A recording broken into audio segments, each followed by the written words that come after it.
Okay, all right, Seneca, thank you very much for joining me today. If we could start, if you could tell me your name, your major, the SIT program that you took, and then the term in which you went abroad. Okay, so my name is Seneca Rasey. I go to Lehigh University in Pennsylvania, and I'm a global studies major and a religion studies minor. And I did India National Identity in the Arts this past spring, 2016 semester. Okay, and then so what initially, after you decided that you wanted to study abroad and that this term worked well for you, what initially drew you to SIT? SIT, my school partners with SIT, so it was one of, when I went in for my meetings with my study abroad advisor, it was one of the programs that she recommended to look through the list. And you guys have so many different country offerings, and then within each country you have so many different programs, so I really liked that about it. Good to hear. So then what specifically appealed to you about, how did you decide I want to go to India and I want to go to India specifically with this program?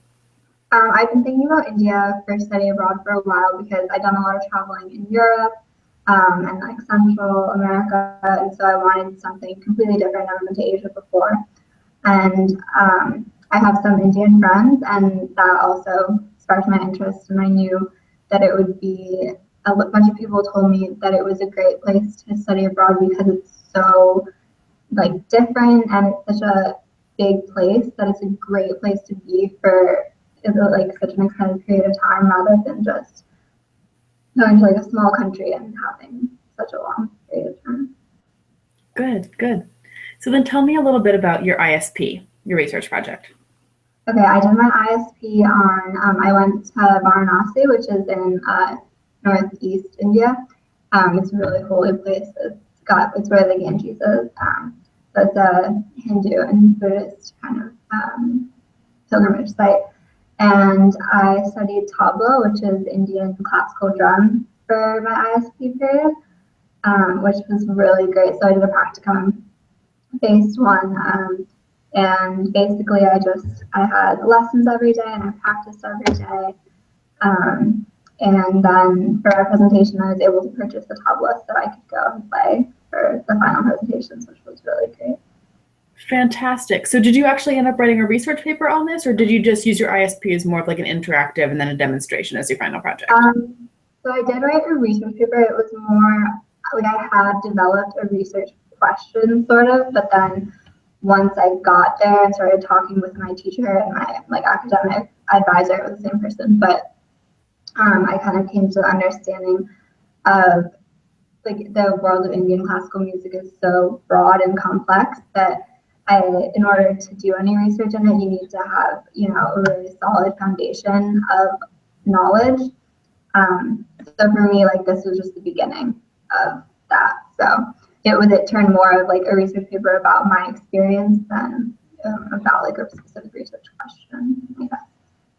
Okay. And was this time your first time really like sort of conducting research like that and carrying out interviews? Yeah, it was my first time doing any kind of research like anthropological or anything. So that was new for me. Okay.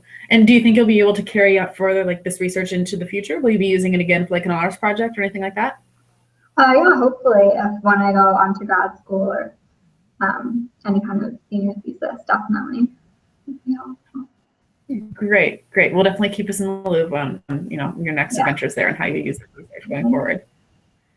So if you had to explain sort of SIT's model to someone who isn't necessarily with SIT at all, what would be, just in a quick sentence or so, how would you sort of describe SIT? At least from my experience, I think SIT really does a great job of highlighting experiential-based learning. So you're not just sitting in a classroom having lectures, you're actually going out, doing site visits and seeing and interacting with what you're learning about, which was the best part about it for me. And what I think is also really unique about SIT. I don't think you see that with all other study abroad programs. Great. Okay. Well, now the really hard question. Is there something that you wish you had known before departing that you'd like to share with some of the viewers here? Oh my gosh.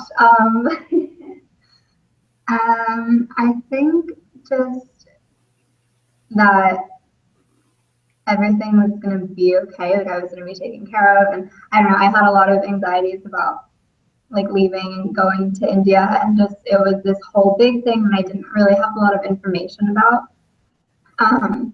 And so I was like really stressed about packing and like, what do I bring? Or like, are they gonna have what I need? And I mean, everything was fine.